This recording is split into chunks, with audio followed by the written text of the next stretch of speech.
He is a friend to both Kelly Inspiration and Dr. Munang, and is here to honor their invitation as they launch their respective books. Please allow me to invite on stage a gentleman that some of you choose to call Father Abraham, but no, hajamfikia. Please help me welcome on stage the one and only Obinna.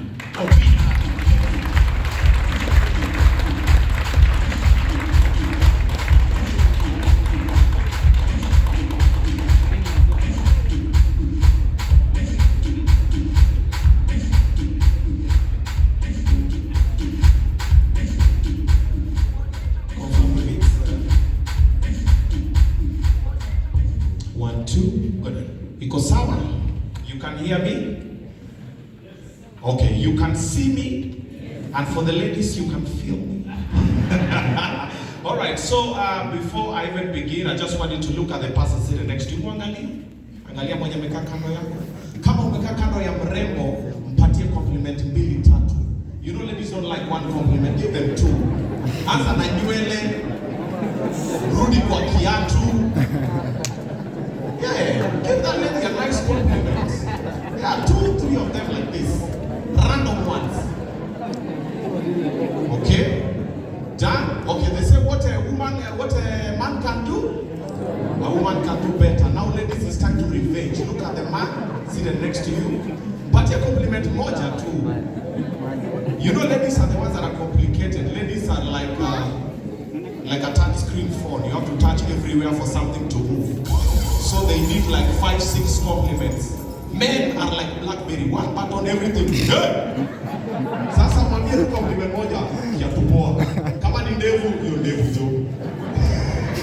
Kama ana ndevu mwambie hiyo sufuria. All right. Now, look at the person sitting next to you and clap according to how they look like.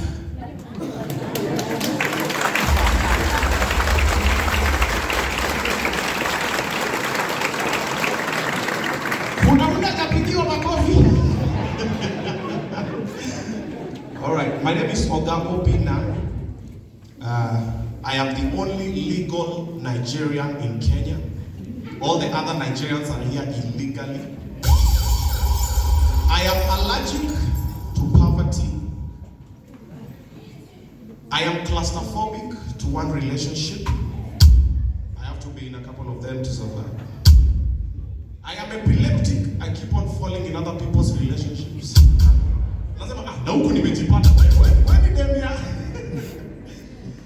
And I am partially blind. If you don't have nyash, I know they see you.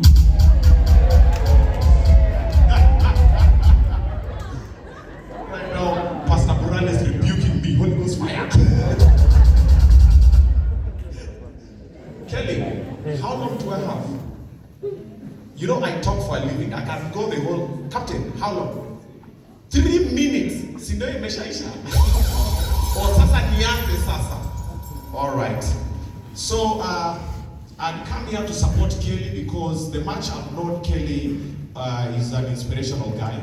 I try to do that on my own way. There's a time I used to do a lot of motivational videos. But Gen Z, our pending motivational videos. Wanataka tu miondoko. Too forced. So I decided to put a hold on it kidogo. But still, my life, for the ones who care to read or listen or to watch interviews that I've been in, the positive ones, you will realize that my life has been an inspiration to 1, 2, 3 people, one way or another. My whole life until now, I've been rejected many times.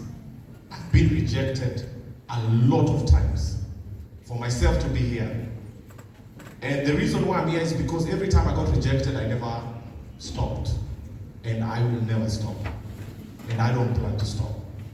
That is why even sometimes when I see some negative trolls online, it never gets to me. Bro, I was born in rejection. So being the second born in a family of 4, my dad never liked me somehow. I don't know why.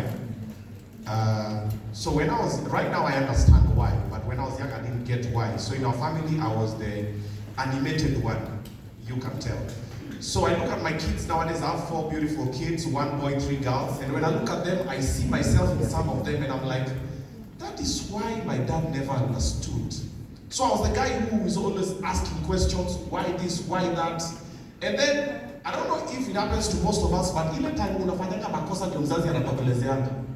Time umebehave tu vizuri, hakuna kitu. It's the same as when in class. When you're behaving nice, the lecturer is not there. When you just do something, unamuka langu umeenda kwa blackboard kuandika kitu. Sasa hiyo ndio lecturer anatokezea huko kwa makosa. My mistakes were small. Break a glass, break a plate, watch TV at the wrong time. Nilitandikwa. So this continued for a while, and then at some point my dad kicked me out of home. I was young. And during that time, I used to do a lot of odd jobs. Nilikuwa nalimia watu, nilikuwa napiga otomo. For lack of a better word, I used to listen to Otoy on radio with Masawe Japani nikiwa Shago, come from Maseno. So, nilikuwa nalimia wasee, and I used to save some money, nilikuwa nafanya mjengo. These odd jobs back then hurt me. Now, I didn't know then, but now I know because I have lower back issues. Then I used to lift a lot of heavy materials, nikienda mjengo, to get the 200 bob, the 150 bob. So I used to save the money. So when my dad kicked me out of home, I came to Nairobi. Fast forward, somehow in Nairobi, I met friends of mine. We lived in a house in Makongeni, Jogorod, 7 men. Walikuwa na industrial area, mimi nenda National Theatre. Then I took myself back to school, told them I was an orphan. Somehow I paid 1,000 bob. When I was in school, I was acting set books. I went to a school called Isili Educational Center.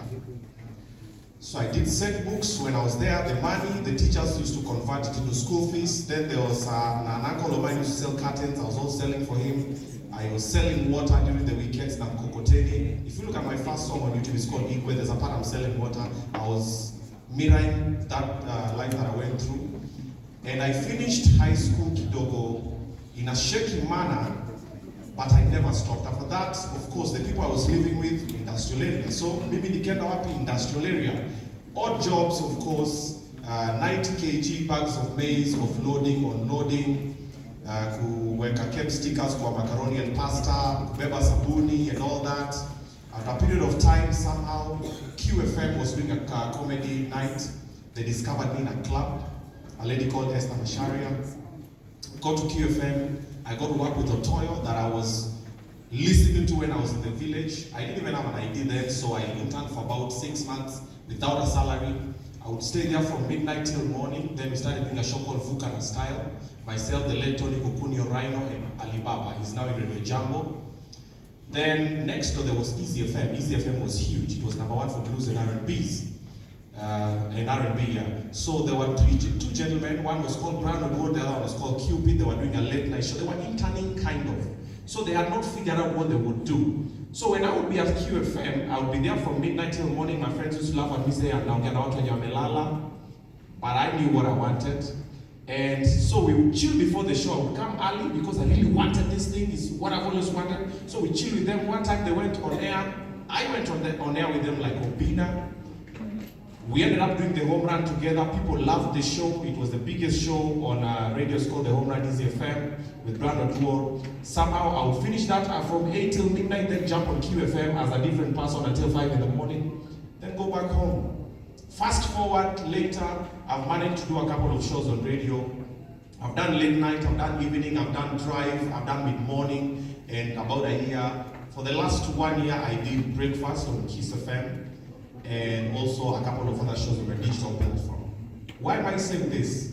I did not wake up to be Obinna. Most people know Obinna they see. And sometimes most people don't understand me, which is fine. Most of them didn't understand Jesus either. He was perfect, he never took anybody's woman, didn't have any mamas. And somehow they still killed the guy. And all he was doing is walking around treating people, you know, feeding people. But sometimes I start to say, who the hell does he think he is? Why is he calling himself the son of God? Also.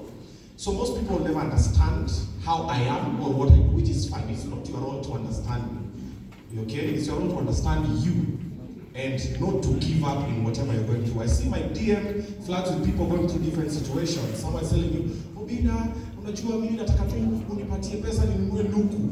Nataka kununua luku. There's someone else in my DM who has been kicked out. Ana chakula, sasa nakutumia pesa ya luku ama anatumia huyu mama chakula na mtoto wake. Kuna mtu amefungiwa nyumba, kuna mtu ako hospitali, kuna mtu, like everybody has a situation. You see, most of us young guys we give up too soon. Umefika leo, labda umefungiwa nyumba, bro, nimefungiwa nyumba mara ngapi? Umefika leo umekuwa umevutwa job, bro, mimi nimevutwa kazi mara ngapi? Mpaka siku hizi mimi nawacha nasema kama mnilipi hizi tatu. Because nimezoea street, I have suffered, bro. Nimetukanwa, nimefukuzwa, nimekataliwa. So as you see me as a young guy, all I can say today on this stage is, don't dare give up. What you're going through, I've gone through, Antonio has gone through, Burali has gone through, Kelly has gone through, every other person here who has been in life for a little while, I turned 33 on June 6th, has gone through it. And if you have not gone through it, you will go through it. Someone is going through financial problem, another one is emotional, another one is spiritual, another one is physical.